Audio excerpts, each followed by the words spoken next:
श्री राधे राधे।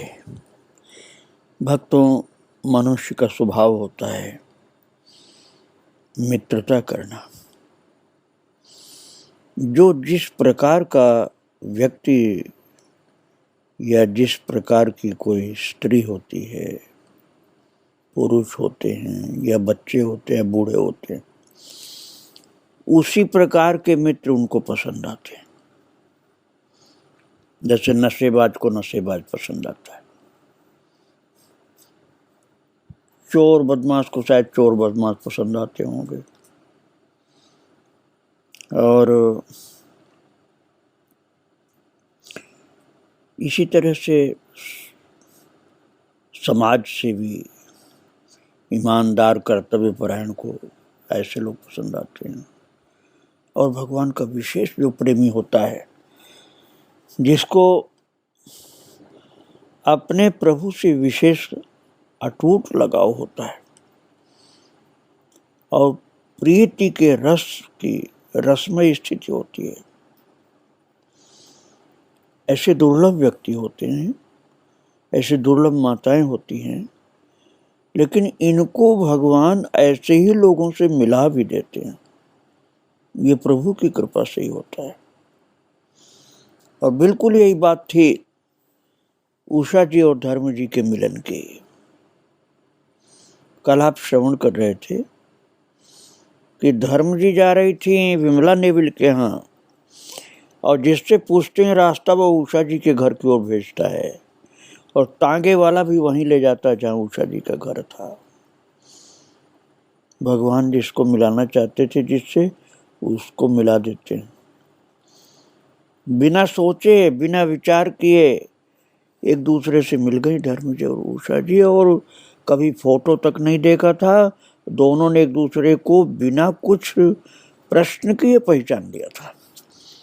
धर्म जी ने उषा जी को पहचान लिया, उषा जी ने धर्म जी को पहचान लिया, जबकि जा रही थी दूसरी जगह विमला नेविल के यहाँ, मिल गई। इन दोनों के बीच ठाकुर जी ने मिलाया, और दोनों को दोनों की रसमय स्थिति प्रीतम से अटूट लगाव का एहसास हो गया, और परस्पर एक दूसरे के लिए समादर का भाव था। ऐसा किसी के अंदर नहीं था कि ये हमको प्रणाम करें और मुझे ज़्यादा आदर दें, नहीं, एक दूसरे के लिए समादर का भाव था। ये दोनों एक दूसरे का बहुत आदर करती थी, और थी भी दोनों महान। धर्म जी का चरित्र तो आप विस्तार से सुन चुके हैं, अब उषा जी का आप विस्तार से श्रवण कर रहे हैं ठाकुर जी की कृपा से। कुछ दिन बाद पूज्या उषा जी के आध्यात्मिक परिवेश के आकर्षणवश धर्म जी दिल्ली वाली नौकरी छोड़ करके अम्बाला में आ गई। मैंने आपको बताया था ना कि धर्म जी दिल्ली में टीचर थी, अध्यापिका। वो नौकरी छोड़ करके अम्बाला में ही आ गई, क्योंकि उनको पता था कि उषा जी अध्यापिका के साथ साथ महान कृष्ण भक्ता हैं, इसलिए उनके पास आ गई। भक्त को भक्त ही अच्छे लगते हैं। भक्त को नास्तिक आदमी अच्छा नहीं लगता भक्त को। और ये मैं सामान्य लोगों की बात नहीं कर रहा हूँ, साधक की बात नहीं। अरे साक्षात स्वयं श्री चैतन्य महाप्रभु भगवान के अवतार, वो भी जब अपना नाम संकीर्तन कराते थे, तो विशेष प्रेमी भक्त के घर में और भक्तहीन या भगवत विमुख या नास्तिक लोगों को कीर्तन में शामिल नहीं होने देते थे। वो कहते थे कि एक भी विमुख व्यक्ति होगा कीर्तन में जो भगवान के लिए मन में खराब भाव रखता होगा, तो उसके बैठने से कीर्तन में पूरा आनंद नहीं आएगा। श्रीवास जी के आंगन में कीर्तन करते समय महाप्रभु जी को एक बार ऐसा पता चला कि कोई नास्तिक व्यक्ति आ गया है, तो उन्होंने कीर्तन रोक करके उसको खोज करके बाहर किया। बोले नास्तिक व्यक्ति यदि होगा तो कीर्तन में रस नहीं आने पाएगा। ये भगवान का भी स्वभाव है भक्तों, क्योंकि भगवान उस समय भक्त के रूप में आए थे। महाप्रभु चैतन्य थे तो भगवान, लेकिन भक्त के रूप में आए थे तो उन्होंने भक्त की रहनी सहनी दिखा दी। ऐसे ही धर्म जी को दिल्ली में जो अध्यापिका की नौकरी कर रही थी, वहाँ वो प्रेमी भगवत भक्त नहीं मिले जो अम्बाला में उषा जी मिली। उषा जी के भगवत भक्ति को देख करके दिल्ली की नौकरी छोड़ दिया। मेरा तो ख्याल है कि दिल्ली में उनको वेतन भी शायद ज़्यादा मिलता होगा, अम्बाला में कम मिलता होगा, लेकिन उनको पैसे की बात नहीं थी, उनको तो ठाकुर जी की भक्ति की बात थी। इसलिए नौकरी दिल्ली की छोड़ दी, अम्बाला में आकर के टीचर हो गई थी वो, उषा जी के ही डिग्री कॉलेज में, जहाँ वो प्रिंसिपल थे, सनातन धर्म कन्या महाविद्यालय अम्बाला में। और जो ये निर्णय था उनका धर्म जी का कि दिल्ली की नौकरी छोड़ के अम्बाला में आ गई, इस निर्णय से विमला नेविल जी जो उनकी सखी थी, बचपन से ही धर्म जी की आश्रित हो श्याम रंग में जो रंग चुकी थी विमला नेविल जी, उनकी खुशी का ठिकाना नहीं था। उनको बहुत आनंद आया, बहुत खुश हुए कि अब तो धर्म जी हम लोगों के साथ रहेंगी। अब लीला कथा सत्संग में पूज्य धर्म जी की उपस्थिति चार चांद लगा देती थी, आनंद बढ़ जाता था सबका, वातावरण और भक्तिमय होता गया। और इनके मुख से ही उच्चरित नील परिवेष्टित शब्द सुन करके दिव्य देही सखा जी नभ से उतर करके अम्बाला में आए थे। ये प्रसंग बाद में आप सुनेंगे विस्तार से। मैं केवल ये आपको अभी बता रहा हूँ कि धर्म जी का इतना जबरदस्त असर पड़ा कि सब उषा माता और उनकी सखियां बहुत आनंदित हो गई उनके रहने से। पूज्य धर्म जी विद्यालय में तो धर्म कथा सुनाती थी, विद्यालय में जहाँ छात्राएं पढ़ती थी, डिग्री कॉलेज था, धर्म की कथा सुनाती थी, स्वयं धर्म उनका नाम ही था। सत्संग में भी इनके आते ही आनंद की अधिकता के कारण हास परिहास की अनूठी बहार आ जाती थी। चर्चा भक्तों और भगवान की होती थी। और वृंदावन आ जाने के बाद तो उषा जी के सत्संग में लीला पठन के समय धर्म जी निश्चय ही उपस्थित होती थी। और विमला नेविल, उनका भी चरित्र मैं आपको सुना चुका हूँ। तो विमला नेविल जी ने भी कुछ दिन नौकरी करके स्थायी रूप से वृंदावन वास किया। यमुना पुलिन पर स्नान के बाद भी राधे श्याम राधे श्याम राधे श्याम राधे श्याम ये गाती हुई ब्रज रज में लोटपोट होती रहती। धर्म माता को कोई संसार की मर्यादा लाज ये सब का ध्यान नहीं रहता था, केवल कृष्ण प्रेम का ध्यान रहता था। इसलिए वृंदावन में यमुना स्नान करके बस यमुना मैया की रज में लौटने लग जाती थी और अपने ऊपर ब्रज रज को उड़ेलती विमला जी की भी छवि सबके मानस पटल पर छाई हुई थी। विमला नेविल जी और धर्म जी, इन लोगों को यमुना मैया से इतना प्रेम था कृष्ण भक्ति के कारण कि स्नान भी करती थी और यमुना जी का रज भी शरीर में लपेटती थी।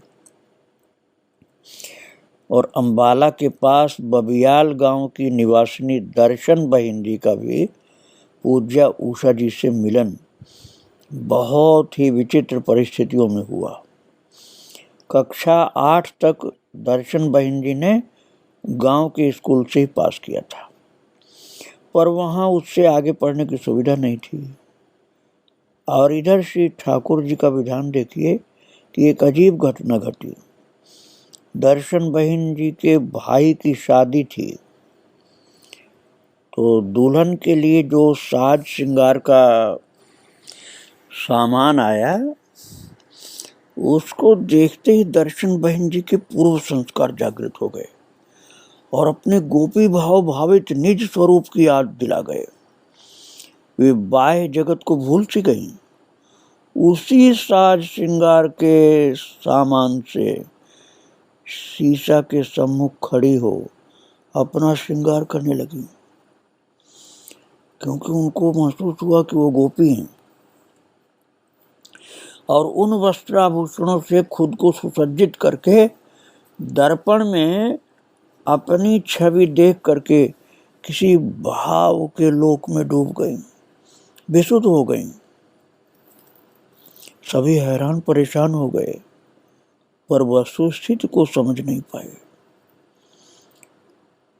कुछ लोगों ने तो मानसिक विकृत समझी कि ये क्या किया, इसने पागलपन किया है, और यहाँ तक कि मानसिक विकृत समझने वाले लोगों ने कहा इसका इलाज कराओ, इसका दिमाग सही नहीं है। डॉक्टरी इलाज भी कराने लगे। और पिता आगे पढ़ाना चाहते थे, पर गांव में सुविधा नहीं थी, और ऐसी अवस्था में बच्ची को अंबाला में भी कहाँ रखें। इसी सोच में थे कि कहीं से उनको पूज्य उषा जी के बारे में जानकारी मिली, और भगवत प्रेरणा से वे दर्शन बहन जी का पूज्य उषा जी के स्कूल में प्रवेश कराने के लिए ले आए। और भक्तों, पूज्य उषा जी को देखते ही दर्शन बहन जी का जो मन था उनके स्वरूप को पहचान लिया। दर्शन बहन जी की मनस्थिति को, दर्शन बहन जी की मनस्थिति को उषा जी ने देखते ही उनके स्वरूप को पहचान लिया और अपने ही घर रखने की सहमत प्रदान कर दी।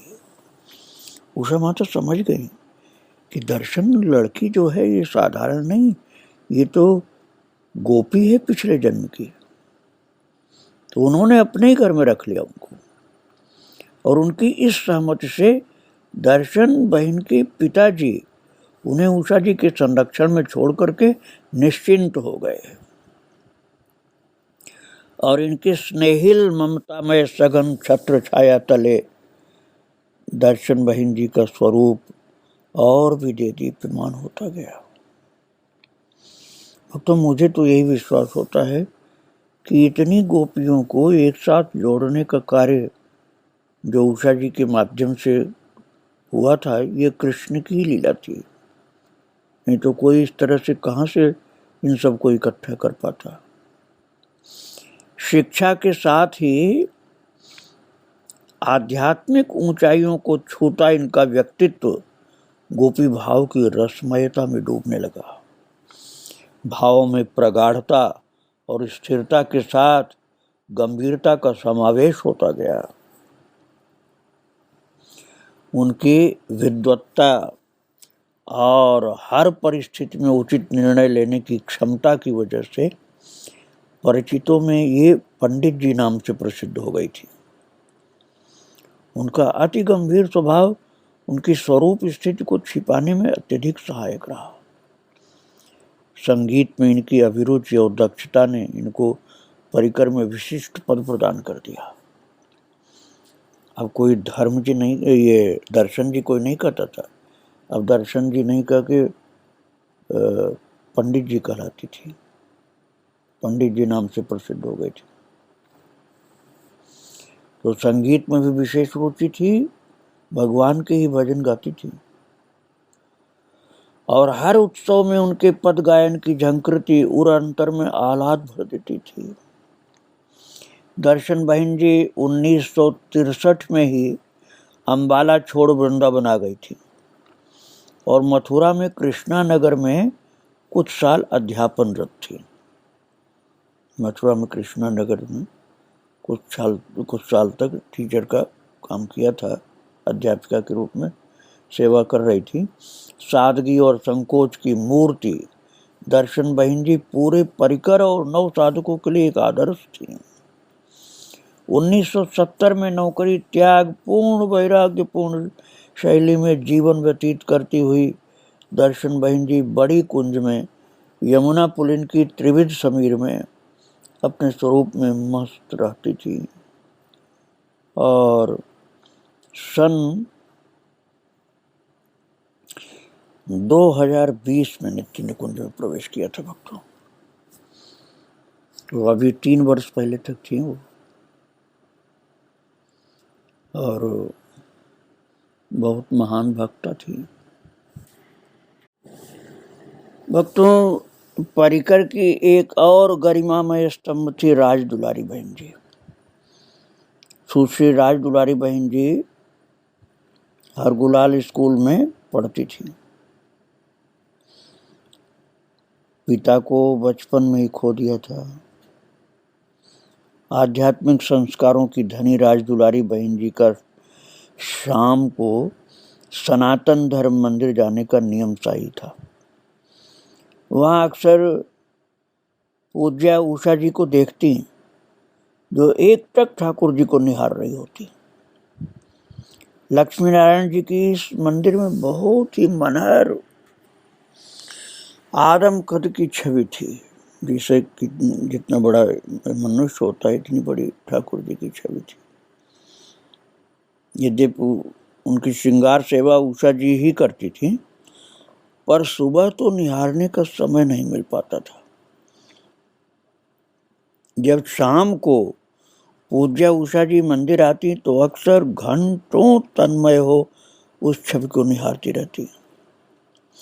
सुबह तो सेवा करके जल्दी चली जाती थी, शाम को लगातार भगवान की छवि को दर्शन करती रहती, और उनमें साक्षात श्री ठाकुर की प्राकट्य का आभास होता था। तो जो राज दुलारी बहन जी थी ना, तो वो उषा जी की इस तन्मय छवि पर मुक्त हो जाती कि कितना भाव से देखती हैं भगवान को। धीरे धीरे जयराम जी का अर्थात प्रणाम करना, एक दूसरे को अभिवादन करना, इससे शुरू हुआ संबंध। एक दूसरे को जयराम जी की बोलती, बस इतना ही संबंध था। लेकिन परिचय धीरे धीरे बढ़ता गया भगवान की भक्ति के कारण। तो उषा जी ने इन्हें अपने स्कूल में अध्यापन हेतु आवेदन पत्र भेजने को कहा। इस तरह राज दुलारी बहन जी पूज्या उषा जी के समीप होती गई। पर इनकी माता जी की निष्ठा भक्त कर्मचंद के प्रति थी, तो इनका भी स्वतः ही उनसे काफी लगाव था। भगत जी के कहने पर इन्होंने अमृतसर जाकर के बीके गर्ल्स हाई स्कूल में अध्यापन का कार्य आरंभ किया। पूज्या उषा बहन जी ने इनकी आध्यात्मिक रुचि देखते हुए अम्बाला में ही रहने का आग्रह भी किया। लगभग निषेध सा किया था, पर विधि का विधान थोड़े समय बाद इनका भगत कर्मचंद जी से मोह भंग हो गया, और वैराग्य विभूषिता राज दुलारी जी का नाम, निष्ठा का भाव बहुत अतुलनीय था। नाम जप में बड़ा प्रेम था। साधारण बातचीत के समय भी इनका नाम जप निरंतर चलता रहता था। पूज्या उषा बहन जी के यहाँ सत्संग में प्राय आना जाना हो जाया करता था। तो 30 जुलाई 1954 को दिव्य अशरीरी संत सखा जी के अवतरण के समय ये भी उपस्थित थी, और सखा जी के अपने बारे में दिए गए परिचय को राज दुलारी बहन जी ने झटपट कापी पेन उठा करके लिख लिया था। भाग्यवान राज दुलारी बहन जी को वृंदावन आने के बाद तो उषा जी का निरंतर संग मिला। और भक्तों, त्याग तितिक्षा की मूर्ति दुलारी बहन जी किसी के भी सम्मान को, महद्भाव को अपने दैन्य भाव से पुष्ट होने के कारण स्वीकार नहीं कर पाती थी। बहुत ही असहज हो जाती थी। यहाँ तक कि बच्चे भी उन्हें प्रणाम नहीं कर सकते थे। उनको अच्छा नहीं लगता था कोई उनका आदर कोई करे, कोई उनको प्रणाम करे, ये उनको पसंद बिल्कुल नहीं था। किसी पर भी निर्भरता उन्हें स्वीकार नहीं थी। लीला सत्संग गोष्ठी में ये पूज्या उषा जी की अंतरंग सखी थी। परिकर की सबल स्तंभ थी। सहृदयता, भावुकता तथा भक्ति में साधन संपन्न होने के साथ परम विदुषी थी। पूरे पंजाब विश्वविद्यालय में गणित जैसे विषय लेकर के प्रथम आई थी। पूरे पंजाब की यूनिवर्सिटी में प्रथम नंबर से पास हुई थी गणित में। और अभिमान की उनमें लेश मात्र छाया भी नहीं थी। ये ठाकुर जी कृपा थी कि इतना योग्य होने पर भी अहंकार बिल्कुल नहीं था। स्कूल से आकर के अपने हाथों से झाड़ू लगाती, संत समाज के आगमन पर दुर्गियाना मंदिर अमृतसर में सभी संतों की सेवा करती, और ये बताने नहीं देती थी कि ये इतनी विद्वान हैं। ये उनकी सत्संगत का लाभ उठाती हैं, संतों की सत्संगत का, और उनकी छवि आज भी सबके मनों में वैसे छाई हुई थी। वृंदावन आने के बाद तो उनका सादगी, त्याग और वैराग्यपूर्ण जीवन जो था वो सबके लिए प्रेरणा का स्रोत बन गया। रात्रि में 2 बजे उठकर एक आसन से बैठ करके नाम जप व लीला चिंतन करती। उनका रोम रोम नाम रस में डूबा हुआ था। धारणा शक्ति इतनी थी कि बचपन की कोई घटना, कोई प्रसंग किसी ने सुनाया ही हो तो वो तिथि, समय और स्थान के साथ ज्यों क्यों तुम सुना देती थी। इतना ही उनको याद रहता था। पदों का, लीलाओं का सजीव चित्रण उनकी आंखों के आगे तैरता रहता था। और भक्तों, किस पृष्ठ पर कौन सी लीला, कौन से पद में किस लाइन पर कौन सा शब्द है, ये सब वो बता देती थी। आश्चर्य होता था उनकी धारणा शक्ति को देख करके। और पद लीलाओं को हृदयंगम करके आत्मसात कर लेना उनका सहज स्वभाव था।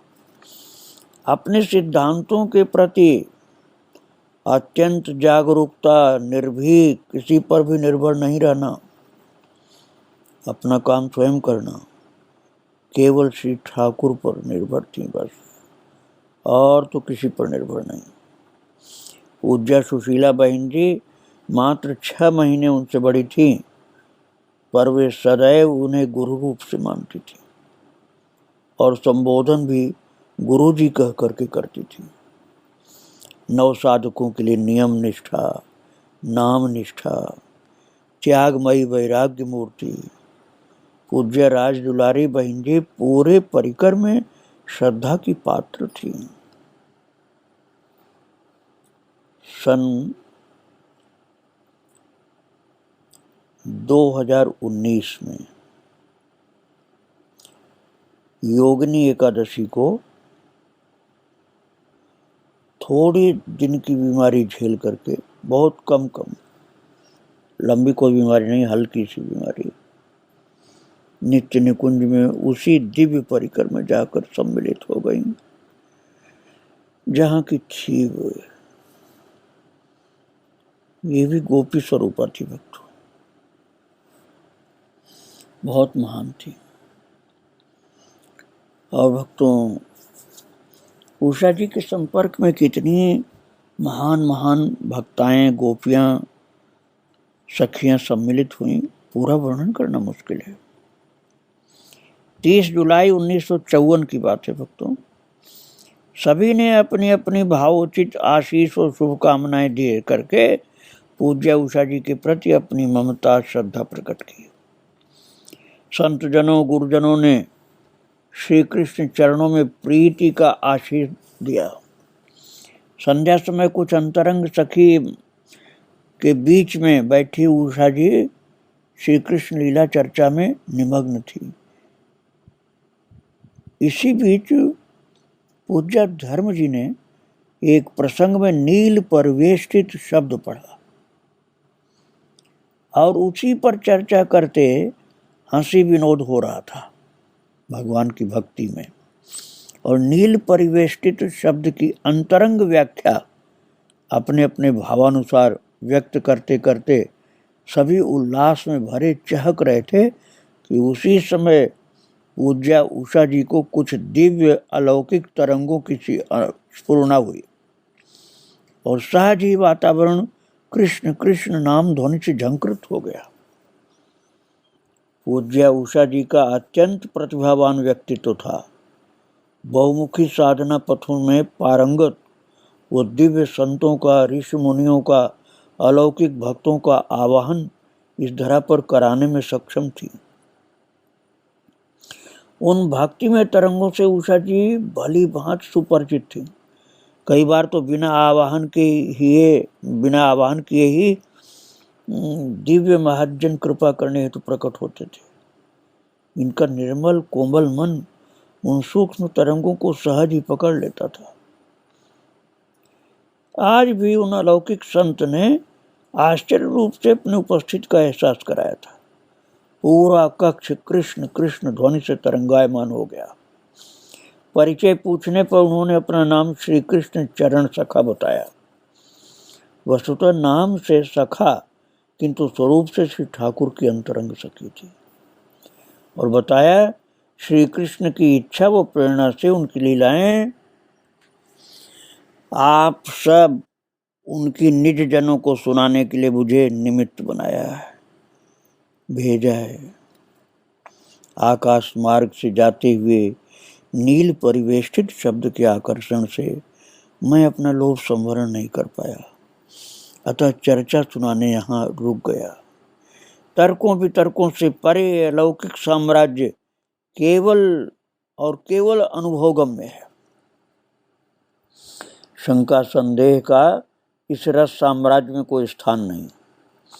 हृदय की सरसता, मधुरता, श्रद्धा, प्रीतम से प्रीति एवं उनके सामर्थ्य का एहसास, बस एहसास मात्र ही समझिए कि योग्यता का सूत्र है।